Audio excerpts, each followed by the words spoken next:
Hey, I'm Alex Radcliffe from Board Game Co, and today I'm reviewing Kinfire Delve from Incredible Dream. Kinfire Delve is a kind of roguelite. I don't know what the right genre for this is actually called. I would say this is the roguelite of board games, but there's no progression in terms of unlockable content, so it's not technically a roguelite, but it's adjacent to it. The general idea of the game is you're going to have a character, or multiple characters. We'll come back to that in a second. You're going to have a character, multiple characters, you have a hand of cards, and you're trying to go through this entire deck of cards to go through the well, effectively, to eventually fight against the boss at the end of that adventure, and then hopefully come out on top. That's the general idea. So use your cards, fight against a series of challenges, try to get further, combo your abilities, roll your dice, all those various things, and try to ultimately get to the end of the adventure and defeat the boss. Now, the game is going to come in a variety of formats. I believe there's currently 3 of them, if I'm not mistaken. I currently have 2 over here on the table. It's a 1 to 2 player game with 1 set. You could go to 3 to 4 players if you have multiple sets, and you're going to go ahead and have different bosses or characters or combination of cards from the various sets you have on the table. Right now on the table I have set up Scorn, Stockade, but the same general concepts will apply to both. Now in the game, the general idea, kind of touched upon this loosely, but let's go into it in a bit more detail. The general idea is you have this entire deck of cards that you're trying to get through. These are all these cards over here that are all going to surround the boss card. You're going to select one of 3 boss cards, not knowing who you're encountering with right now. That boss card is going to go in the middle, and again, you still don't know because the backs are all the same. It has a rule in place, and then you're going to surround it with the various well cards. These are all challenges you have to defeat. As you defeat a challenge, you'll get the reward, but as you attack a challenge and do not succeed, you'll get a consequence. And so let's go ahead and show you a few rounds of how this will play out, so you get a sense of the progress, the adventure, the mission at hand. We have our character, we have their lantern, which starts off face down, and we have their deck of cards, and we have right now in solo play, we have a hand of 8 cards, and that's going to range based on the player count. That's going to range based on the player count. Now we have our group health of 10 over here. That's going to be our group health. We use that together, and I have to go ahead and tackle on these challenges. Now I'm going to look for any bold text on these cards. Sometimes it's going to be bold text. If it's a bold text, it affects everything, versus otherwise it just affects itself. I do hate the Cliffs of Forever. One of my least favorite challenges because you can end up fighting it multiple times. Let's go ahead. The Empty Priest can be bad. We have the Trials of the Heart. If fail, discard your hand and attach this card to Scorn. That is a bad one. That's a very bad one. So the question is, do we try to take it out because of how bad it is, or do we leave it alone? I don't know what I want to do over here. Maybe we'll go ahead. You know what? I could risk it over here. This is a bad one to risk. This is a bad one. Let's start with the Bound Prisoner, okay? Do we have anything against combat? Let's go ahead and deal... Let's deal with the Bound Prisoner. We'll start with the Bolt of Confusion. So what I'm going to do is I'm going to go ahead and attack with the Bolt of Confusion. I'm just going to use this single card that has a strength of 2 and attack the Bound Prisoner, or deal with the bound Prisoner. This has, if you fail a combat, ignore the penalty. We're going to take advantage of that in a second. We're going to roll these dice over here. And the way this works is you're going to add any dice matching the color of the challenge. And keep in mind that I have to use a card that matches the color of the challenge. This card is blue-green. It can be used on a blue challenge. I add this because it's green, and I add this because the white is wild. It matches everything. You have 3 dice that have 2 of each of the 3 colors on their faces, and then you have 1 die that has either 3 whites over here, which are wild, or 3 blacks, which are, well, never good for you. So we go ahead and do that. We have a total value of 4. I'm going to take 4, and I'm going to put it on this challenge to show that I've made my way towards that challenge. I'm accomplishing it slowly. Overall, it's a good thing, but I have failed the challenge. I mean, I haven't accomplished it yet. I haven't failed it. I've made progress, but whenever you make progress in a challenge but don't complete it, you get the negative effect. The negative effect is in this box over here, and this would be I lose 1 life. But I specifically chose a card, the Bolt of Confusion, that says if you fail a combat, ignore the penalty, so I don't have to worry about the penalty, at least not for that card right now. So no penalty for me, we're good, back to my turn. That's the entire game. The entire game is attacking various cards, and you either get the reward, or you get the penalty, or in some cases, you get neither of those things. So, I'm going to go ahead and attack that card again, keeping in mind, I know I'm rolling dice, I know I only have to get 3 more, so I'm going to choose probably one of these green ones. Before this action, choose a secret to draw 2 cards. So I'm going to use this because card draw is actually an important aspect of the game in the sense that you don't have any. So I'm going to use this to draw 2 cards. I'm going to use the team player, attack that green challenge over there.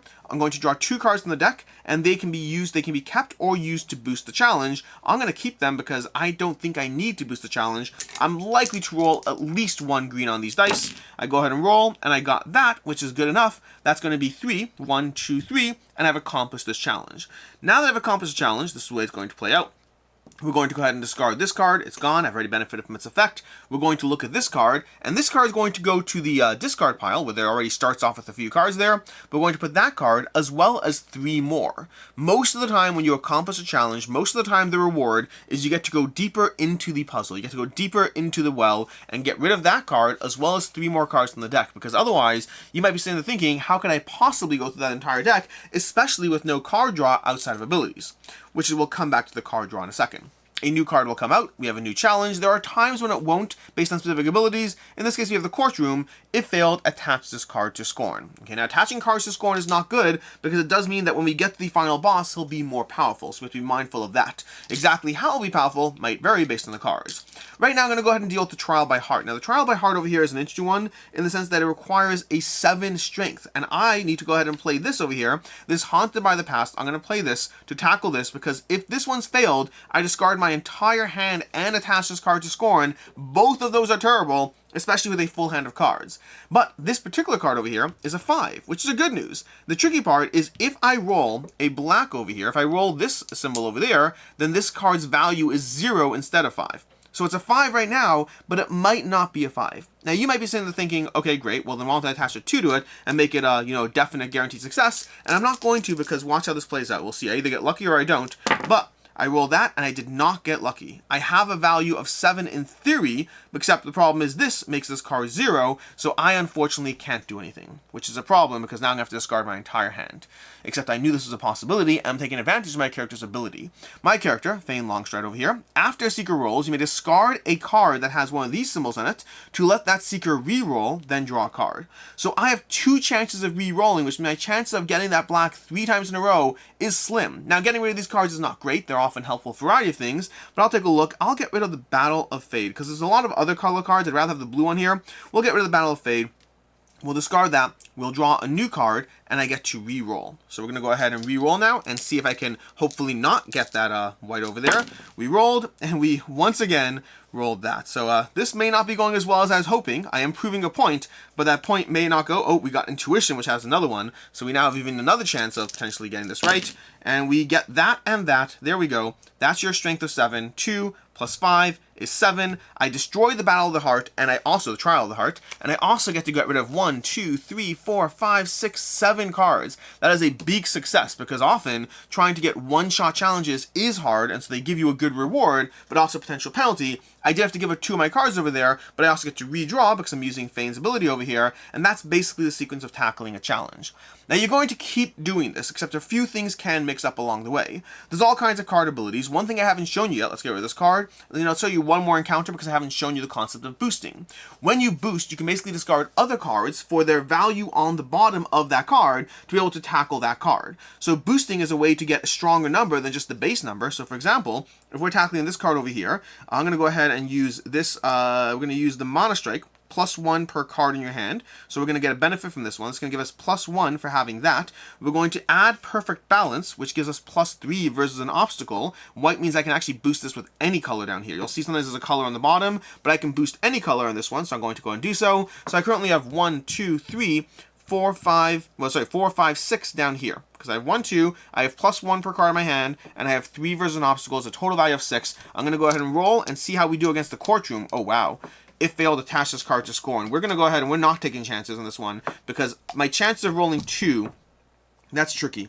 I don't think I want to take that chance, but I hate using these. But we have no traps in play, so I'm going to add +1. So you can boost with up to 2 cards. So now my total value is 7. I just need to roll at least 1 blue, and then I'm fine. And we get ahead. We roll 2 blue, which is great. This doesn't matter right now. And so I'm going to go ahead and recover 3 health, which honestly, in hindsight, was a terrible plan because I don't actually need 3 health right now. I forgot that part, but I want to show you the concept of boosting cards. And so these cards are all going to go away. This Courtroom is accomplished. I would get back health if I needed it, which I don't, unfortunately. So again, a terrible time, because otherwise recovering 3 health is absolutely great. Over here, we have an example of a reward will let you recover your Lantern. Your Lantern giving you a strong ability, being able to cash them for 5, and after this action, you draw 4 cards, which again is important because you don't otherwise have card draw in this game.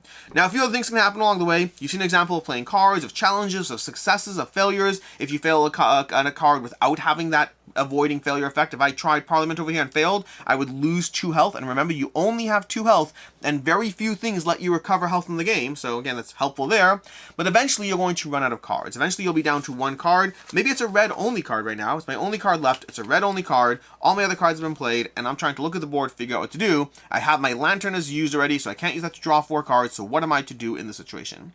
The answer is you take an exhausted card. There's a whole deck of exhausted cards that will eventually make you lose the game, but at first they won't. This card is Haunted. If Estranged and Guilt-Ridden are also in play, lose the game. And if Core ever against the Lantern, lose the game. So you have to be mindful of these cards will all have abilities in them, but if you have a combination of them, you will eventually lose. So right now, I do get to draw a new hand of cards. I get to discard this card over here, draw a new hand of 8 cards, again, because I'm playing solo, and that's going to be there. You've got 6 cards there, and that's how exhaustion works. Exhaustion will eventually kill you, but it doesn't kill you at first. So at first, you're good to go. Just be mindful and be careful with it as you go through the game.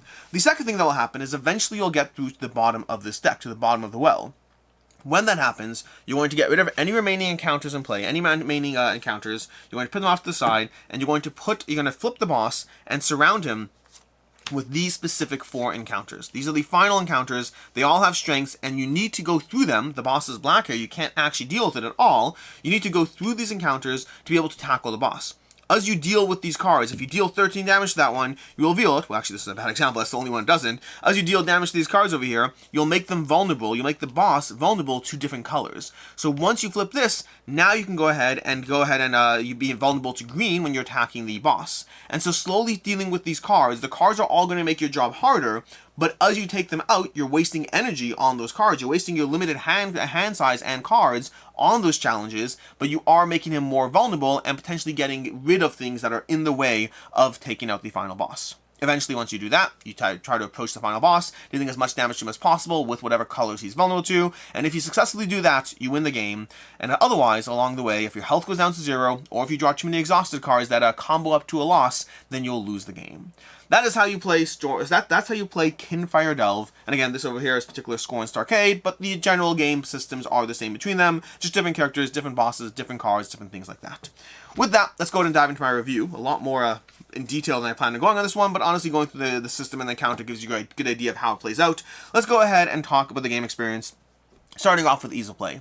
Rulebook is incredibly short, incredibly clear, easy to go through, no real questions on my end. I think there are only minor things I had questions on. So for example, there's that one card that says, you get an extra strength on the card for each of these symbols you have in your hand. And then what happens if I play that symbol to re-roll while I'm, using it to re-roll the dice to then? Do I still have the +1? Is the +1 when I play? Is the +1 after? So there's small things like that where I'm not totally sure how one particular interaction might play out. But for the most part, the game is fairly straightforward. No major questions as I went through it. And again, very easy game to set up, to play, to table. So for the most part, ease of play is pretty solid. Gameplay does come in at around an hour, which we will talk about more when we get into the things I like, don't like, and can see others not liking. But that's basically quick, easy to play game, plays 1 to 2 players, 3 to 4 with the expansion, and that's basically it. As far as what I like, don't like, and can see others not liking, starting off with what I like, which to start off with is the production is beautiful. Not just the art, but the foiling on these cards, it's just very pristine, very cool looking. I think I've seen this recently on, what was the Pandasaurus game? They had great foiling on courtesans, but overall production, art, all that stuff for what it is, not a ton of production. There's a dice, some very plain looking tokens. Granted, these are plain. I'd love to have some deluxe tokens for something like this to match how nice the cards and presentation look otherwise, but overall beautiful production. The card comboing is satisfying at times. Again, we'll get into this as something I like and don't like, but in general, there are opportunities to find good combinations of cards. You're like, ooh, that's gonna be +3 versus a puzzle. That's the right time to play that because I have 4 of these cards in my hand. I'm gonna get +4, so I'm gonna get a 6 value card, which is so hard to find. The opportunity to combine certain cards to be able to take down a challenge and one-shot a challenge. To know, a big part of the game is knowing when to let yourself push your health down, because everything you do is a resource in this game. Playing 1 card at a time so you can roll dice multiple times in the same challenge will give you 3 pips that you wouldn't otherwise get, but you're trading your health effectively for those 3 pips. So you have to be mindful of that trade-off in the game. In fact, you can even roll the dice on their own without a card at all, although if you roll this when you do that, you are exhausted. So maybe you want to do that when you have one of these where you can reroll, but is it worth it? Because now you're spending that card. Everything is a bit of a resource in the game, and the card comboing can be satisfying to try to find the right to find the right cards for the right situation, to play those cards, there is a sense of satisfaction of going through this game, especially because it seems so overwhelming at first. As you go through your first hand of cards, the first time you play it, as you get to that first time where you have to redraw and take an exhaustion, you look at the game and you're like, how in the world am I supposed to do this? How in the world am I supposed to get through this entire deck with these hands of cards if I have to exhaust myself every single time I'm redrawing? It feels like a game you want to give up on as you're playing through it, which does make that satisfaction as you actually get through it more satisfying. The fact that you feel like you can't, and then by the time you get to the end of it, assuming you play half decently and the combo things correctly and all that, assuming you play it half decently, you should be able to actually make your way through to the boss. Whether you defeat the boss is a different story, and there are combinations of cards that can come out that can be especially punishing, or there are even times where you might have a handful of cards that are great for reds, but you haven't seen a single red challenge. That kind of luck of the draw. We're getting to things that can happen that aren't good, but in general, the sense of progress and satisfaction are there specifically because of how punishing it can feel. In particular, the boss battle at the end is often my most satisfying part of the experience, as I try to figure out which of these cards I have to power through to be able to get to the boss, which ones I can afford to leave in combat, keeping in mind that there's often negative abilities in play, so you're trying to balance everything in that final boss fight to take out whichever of the 3 bosses showed up in that game. So overall, it is a satisfying experience and sense of progression as you go. But there are things I don't like too, which I've touched upon briefly as I went through the things I did like. Number one is there's so much dice rolling in this game. You are constantly rolling dice, and you can have crazy rolls like this. This roll over here is insanely good for attacking a green card, but you know the problem with this roll? It's almost always a useless roll. This roll in particular is almost always useless because you're never planning on that. So you're planning around the fact that, oh, maybe I'll get 1 or 2 successes, so I'll play 5 green when I need to get to 7. Oh, look at that, I got 2 extra green, which is great, but I can never plan or rely on that. So there are times when it's useful. There are cards that let you carry over successes. There are times where you were sitting there going for your first strike, knowing there's going to be a second strike, and maybe you don't need the second strike, or you can afford to be less, play less cards to the second strike. So there are times you can benefit from it, but overall, the sheer amount of dice rolling and your inability to rely on them and how often it's happening is a big part of a game where every degree, every pip of health matters so much, and just being messed over by the dice is such a big deal. There's a ton of dice rolling. It's not infrequent. It is a core mechanic of the game with a complete inability to rely on it in any way, shape, or form, and a game that is tight enough that it matters so much to the game. It evens out over the course of the experience, but you can't rely on the dice evening out. You have to rely on the dice performing on average, and then sometimes you get hit in the face with that, but a drastic failure is so much worse than a drastic success is good, if that makes sense. Again, over success is often not as helpful as punishing failure. So the averageness of the dice still are acting against you in a way that's just not satisfying. Because again, it's like going back to that rule. It is frustrating to roll 1 less success than you counted on, but it's equally frustrating to roll 2 more successes that you can't even benefit from. It's like, it just feels like a waste as you go through the game. I'll say that the game itself is also a little too long and repetitive for what it's doing. You are going through your deck, you're playing cards, you're finding those combinations. It is satisfying to learn a new character, to figure out the way their cards combo, because that initial satisfaction is present. But the game experience is too long, and you go through the same decision trees and choices again and again, and they don't change that much game to game, or even in the same game they don't change that much as you go through your deck multiple times, that I do find that the experience that it gives you is too long for the amount of repetitive decision making that's present. This is a game that's going to run you around 45 to 60 minutes, and I think it should run you half that for the kind of game experience it's giving. Now, the game does give you a shorter variant where you start off with an exhaustion and you go through a few more cards, so there's a slightly shorter variant in play, which honestly is my preferred way to play at this point, but even that still feels like it's still a bit too long. I like what the game is doing, but it overstays its own welcome based on the game, based on what's happening. And then a big part of that goes hand in hand with that is the decisions based on the cards I didn't find to be interesting enough over the course of continuing to play.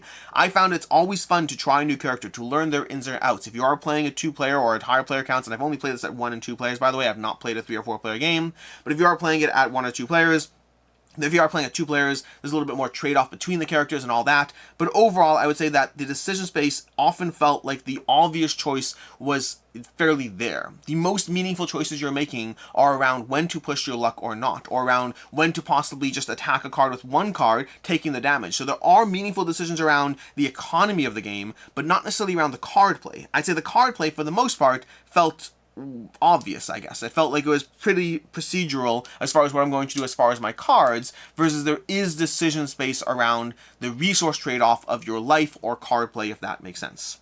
As far as I can see others not liking, first of all, it feels punishing the whole way through. That might not be your jam. It often feels like you're just constantly draining resources. You're not getting more powerful in the game, you're getting weaker, you're getting exhausted, and yet you're going through that hour-long experience to hopefully just persevere, to be able to take down the boss before you exhaust yourself too much.